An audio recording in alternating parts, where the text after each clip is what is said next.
It's Tuesday, November 23rd, and this is now on HNN. Celebrating here a moment in time that we've all worked hard to get to. We've got breaking news. Mayor Blangiardi just announced some eased COVID restrictions for Oahu businesses. We're traveling to Las Vegas. With many flying for Thanksgiving, we've got the details you need to know to make your trip hassle-free. Dive down into the deepest parts of the ocean and share the view. Plus, we'll talk to a legendary ocean expert known as her Deepness about the challenges Hawaii waters face. That's just ahead on This Is Now.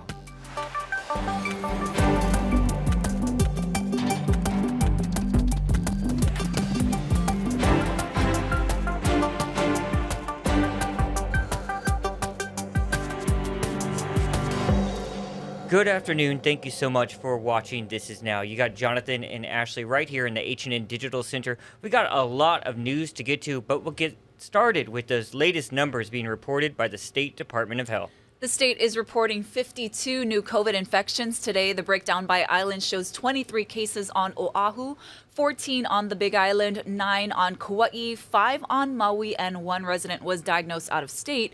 Kauai County separately adding 13 new cases.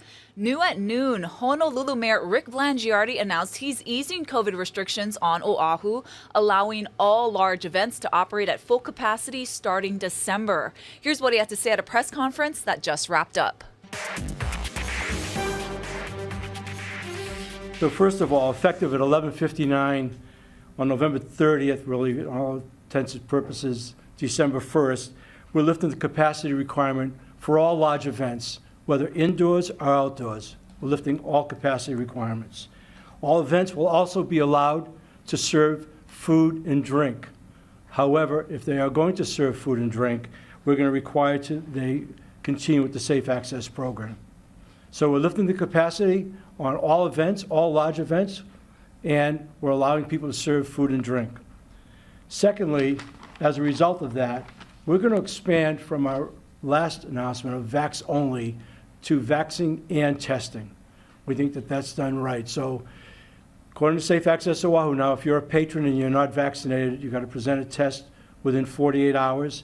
We expect workers who are not vaccinated in the back rooms or however they're helping out to be tested weekly. That's ongoing. But we are going to expand attendance to vax and testing. We're also dropping all the requirements for contact tracing. Said another way is you don't have to fill out the forms anymore. We're dropping that.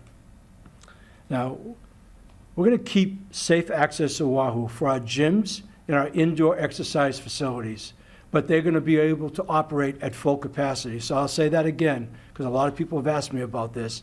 Our gyms and exercise facilities, indoor exercise facilities, can operate at full capacity, but we are going to require mask wearing, given the dynamics of really what goes on when people are working out and sweating and breathing really hard. So that's the only requirement. Gyms can operate at full capacity, but they need to wear masks. And coming up at 1 o'clock, there's going to be another news conference, this time with Governor Ige and a number of county mayors. He is also expected to discuss the easing of COVID restrictions for the state. One thing he said is staying is that indoor mask mandate. We're going to bring you that news conference live again at 1 o'clock on all your HNN digital platforms and all your HNN TV stations. The Thanksgiving holiday travel rush is already underway with 4 million people expected to fly this week. That's up 80% from last year. Sammy Solina has more from Daniel Ke'inoe International Airport. This past weekend, we saw about 34,000 Trans-Pacific travelers a day compared to the weekend before where we saw about 24,000. If you're going to travel during the busy holiday season, we have some tips you might want to follow. We are going to Vegas. Well, we're traveling to Las Vegas. We're going to Las Vegas. Excited to go to Disneyland and Las Vegas. Whether you're going to the 9th Island or somewhere else on the mainland, airport traffic across the U.S. is picking up. I mean, that's when I decided to take my on the busiest day of the year almost, right? Oh, my goodness. So it's important to arrive early if you're traveling to the mainland. 2 hours in advance, 3 hours in advance, so we can beat the traffic and everything. And of course, for long flights, it's important to be comfortable. So this has to be light, pants has to be light, and then going through the TSA, I like to have my slip-ons. Why is it important to wear comfy clothes on the plane? So you can sleep. And if you think that flying on a plane is nerve-wracking, what is it like flying in a plane? Scary and fun. Being prepared can help alleviate any stress that you might feel. And as a reminder, Safe Travels is still in place. So if you're flying back to Hawaii, you want to make sure you upload that negative COVID test or that proof of vaccination. Sammy Solina for This Is Now. President Biden just announced the U.S. is releasing oil from the nation's strategic petroleum reserve in an attempt to drive down gas prices ahead of the holidays. Disruptions related to the pandemic have caused challenges in our supply chain. Some lawmakers have also called on the Biden administration to go even further to drive down those prices by banning exports of American oil. The president just made remarks a short time ago. Today, I'm announcing that the largest ever release from the U.S. Strategic Petroleum Reserve to help provide the supply we need as we recover from this pandemic. In addition, I brought together other nations to contribute to the solution. India, Japan, the Republic of Korea, and the United Kingdom have agreed to release additional oil from their reserves, and China may do more as well. This coordinated action will help us deal with the lack of supply, which in turn helps ease prices. In Georgia, jury deliberations are underway in the trial of 3 men charged with killing Ahmaud Arbery. Omar Villafranca has the latest. I'm asking you to find all 3 defendants guilty. Lead prosecutor Linda Dunikoski delivered the state's final rebuttal in the Ahmaud Arbery murder trial, arguing all 3 defendants should be held accountable for his death. And of course you're saying, but Linda, only one person had their finger on the trigger in this case, and that was Travis McMichael. Well, under the law in Georgia, it's as if they were all holding the gun together. Travis McMichael, who fired the fatal shot, is on trial alongside his father, Gregory McMichael, and neighbor William Roddy Bryan, who recorded the incident last year. The defense maintains the men who suspected Arbery was responsible for breaking into a construction site were trying to make a citizen's arrest. One defense attorney seemingly tried to portray Arbery as a criminal instead of a victim, even criticizing the unarmed jogger's appearance on the day he was killed. In his khaki shorts, with no socks to cover his long, dirty toenails. Malign the victim. It's the victim's fault. I know you're not going to buy into that. It's offensive. Outside the courthouse, the attorney representing the younger McMichael spoke out. We feel very confident in the case that we put forward. We feel very confident in the evidence of Travis's innocence. Arbery's mother, Wanda Cooper Jones, who has been in the courtroom every day for the graphic testimony, expressed confidence in the predominantly white jury. God has brought us this far, and he's not going to fail us now. Amen. We will get justice for Ahmaud. The 3 white defendants could face life in prison if convicted. All have pleaded not guilty. Omar Villafranca, CBS News, Brunswick, Georgia. Kyle Rittenhouse said in a new interview that he believes the jury that acquitted him of murder came to the right verdict, and he's hoping to lay low for a while. He also had this to say about President Biden. What did you make of the President of the United States calling you a white supremacist? Mr. President, if I could say one thing to you, I would urge you to go back and watch the trial and understand the facts before you make a statement. It's actual malice, defaming my character for him to say something like that. Rittenhouse was acquitted Friday on charges stemming from killing 2 men and wounding another during the unrest that followed the shooting of Jacob Blake, a black man by a white police officer in Kenosha, Wisconsin last year. The 18-year-old told Fox News host Tucker Carlson in an interview that aired last night he's, quote, not a racist person, and he supports the Black Lives Matter movement. We're learning more about that man who is suspected of driving an SUV through a Wisconsin holiday parade. Nancy Chin has those details. A doorbell camera appears to show Brooks on a front porch about a half mile from the Waukesha parade route, where he's accused of plowing through a crowd, killing 5 people and wounding dozens more. I called an Uber, and I'm supposed to be waiting for it over here, but I don't know when it's coming. Can you call it for me, please? I'm homeless. Resident Daniel Ryder, who had no idea what had just happened, let a shoeless Brooks use his phone and even got him a coat and a sandwich. This whole time, he's got my phone. So when I'm getting messages to shelter in place and there's a suspect on the loose, He's got the phone getting those messages. I am oblivious. Soon after, police arrived. In a roundabout way, maybe I helped. I slowed him down for 10 minutes. Brooks had a long rap sheet dating back to the 90s. Earlier this month, he was accused of intentionally running over his child's mother with his vehicle. He posted $1,000 bail just 2 days before the parade incident, an amount the Milwaukee DA now concedes was inappropriately low. I could tell there was a lot of damage. Brian Conkey was watching his 11-year-old niece Jesselyn Torres perform in the parade when the red SUV tore down the street. She suffered serious injuries. She said, tell them to glue me back together. Among the 5 people killed, members of the Dancing Grannies. Nancy Chen, CBS News, Waukesha, Wisconsin. A man who spent more than 2 years in the state's mental hospital because of mistaken identity is now suing multiple government agencies. There are more than a dozen allegations, including civil rights violations. Our chief investigative reporter, Lynn Kawano, has more.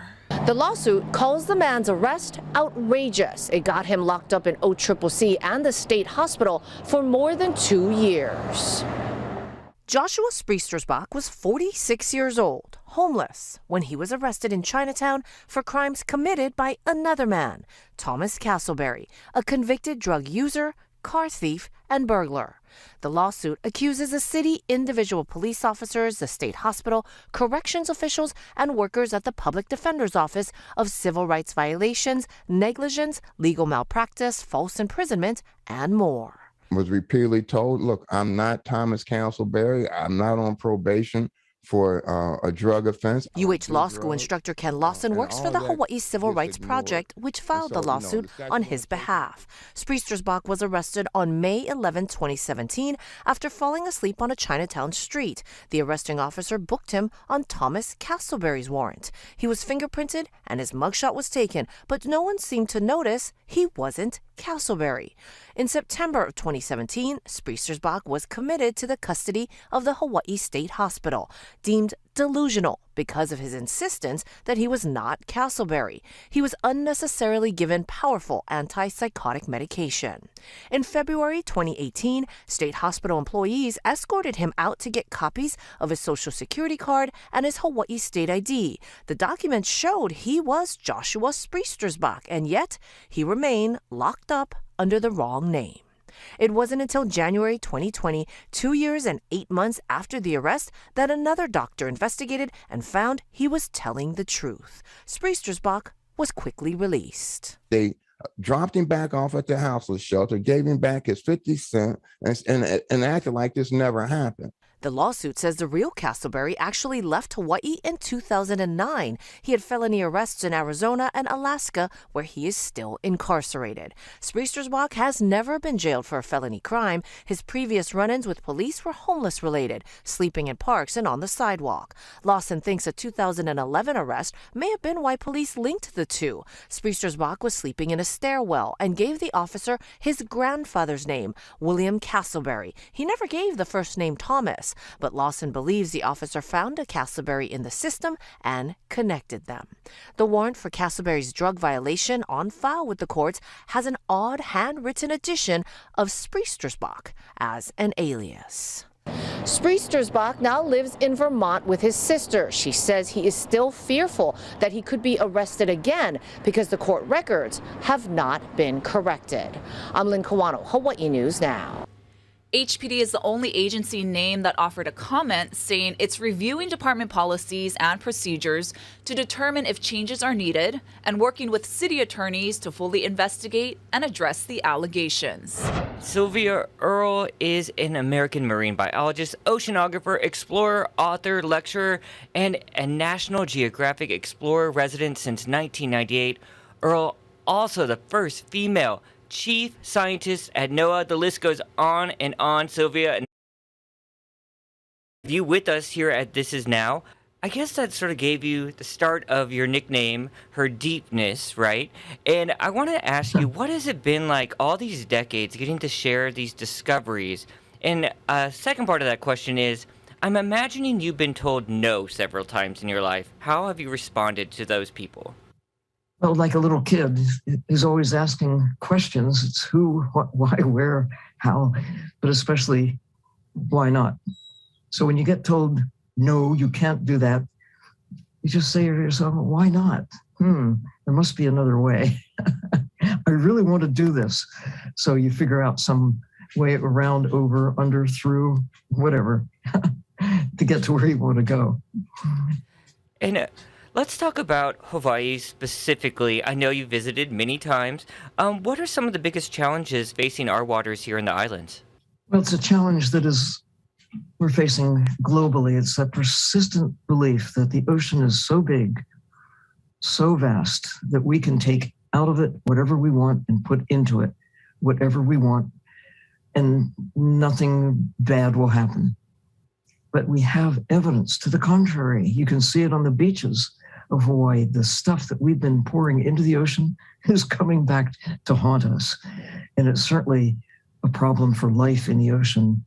I think one of the biggest problems, and there is plenty of evidence, documentation of this, that the fishing gear, now that we have scaled up in terms of the fleets of vessels armed with technologies that didn't exist when I was a child, but since the 1950s, using new lightweight synthetic materials that don't degrade.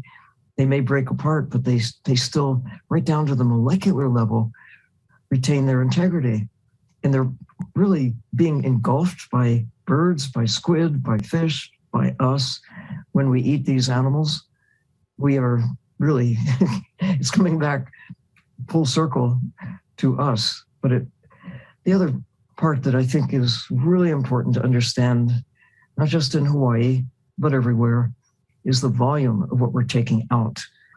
And that's hitting on exactly what I wanted to ask you next. I know you were part of a Netflix documentary recently that was really a lot about overfishing, and now you have this new book, Ocean, A Global Odyssey. And I'd have to say, I looked at the book, and it's not a doom or gloom thing. Why do you go that approach, that vibe, to get your message out, instead of being so stark and so aggressive and saying, you know, we're in a bad spot right now? This is a book that I hope inspires hope and action to get to that better place that we know what to do. That's, you know, to be a 21st century human being, we can dive back into the history of how we have come to know what we know and to realize this is the best time ever to be a human, because we know what the problems are and we also know what to do to get to a better place. In the book, we really celebrate ancient wisdoms about making peace with nature, about finding harmony with our relationship with the sea. The Polynesians, who populated the Pacific over wide areas, not just the islands. We think of them, most people think of the land they occupy as their home. But the people of the Pacific realize the ocean, that's our home. Sylvia, I'm being told we're out of time, and I cannot thank you enough for having this conversation. I could talk to you all day. Thanks so much for everything you do. Thanks for having me on board. What a fascinating interview I got to take part in today. And you know, she held a record from 1979 that took place right off Oahu that still holds today for deep water diving.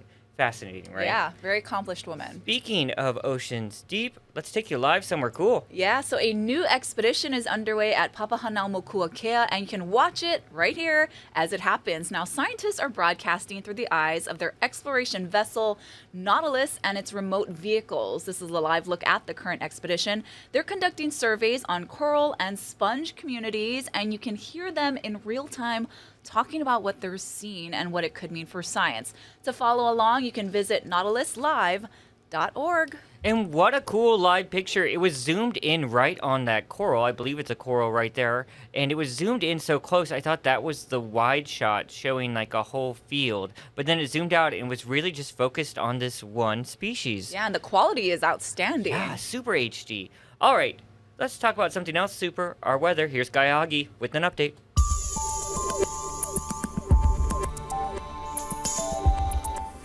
It's going to be a very nice Tuesday. We had a few showers this morning, but drier conditions for the rest of the day. And high temperatures warmer today because we've got more sunshine on tap. Going to get to about 87 degrees. Surf's going to be rising into the afternoon, 6 to 8 feet in the country, 4 to 6 down on the west side.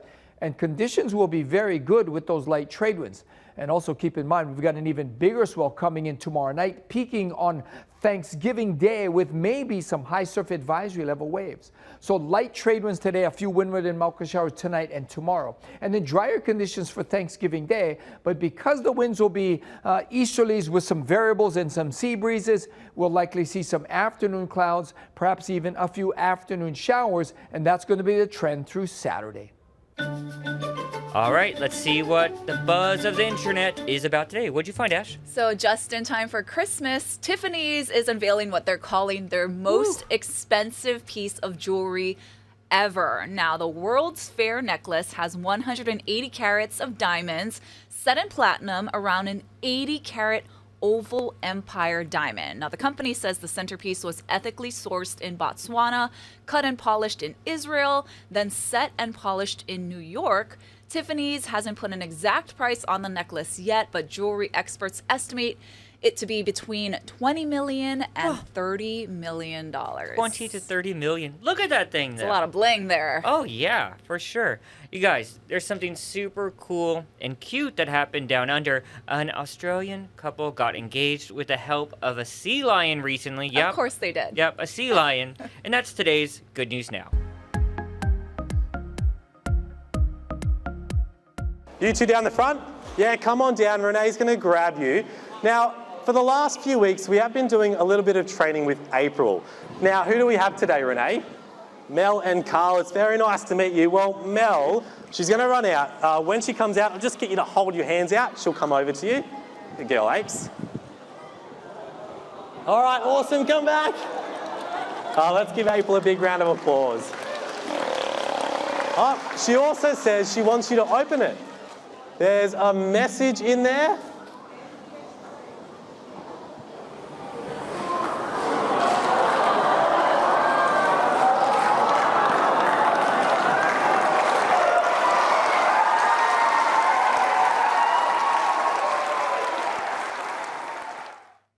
And I think she said yes. Yeah, it looks like it. I hope so, judging from the audience reaction there. Some more wildlife news, some really cool video. Live animals. So an eagle swooped in on a shark. This happened near Florida. This happened just as a fisherman, you can see him, was reeling in the shark. Oh my gosh. Oh. Yeah, that eagle. The eagle had other plans. Yeah, just takes hold. And the guy, I could hear him in the background saying, "Get the camera, get the camera, get the camera." Yeah, and he did get this great video. And I believe he even got a selfie shot from the story I saw online. It should pop up right here. Very cool. Is that a bald eagle? Yeah. That's they're really cool. making a huge comeback on the mainland. I saw one on my drive from St. Louis to my hometown in southern Illinois, just right there on the side of the road. So, super cool. Big comeback. America. Oh, yeah. You guys, that's going to do it for This Is Now. But we have a 1 o'clock press conference coming up in just minutes with Governor Ige. We're expected to learn what COVID restrictions are possibly easing. Again, one thing he said staying around is that indoor mask mandate. If you want to find out what exactly Mayor Blangiardi just said at 11 o'clock during his press conference, we have it all written up for you on your H&N digital platforms. He held a press conference again at 11. Our web team wrote up all that information for you. Ashley's going to wrap up what happens at the 1 p.m. too, coming up at 4 in case you can't miss it, live streaming at 1. So, you guys, a lot of news, obviously, just still to come this afternoon. Stay with us at Hawaii News Now.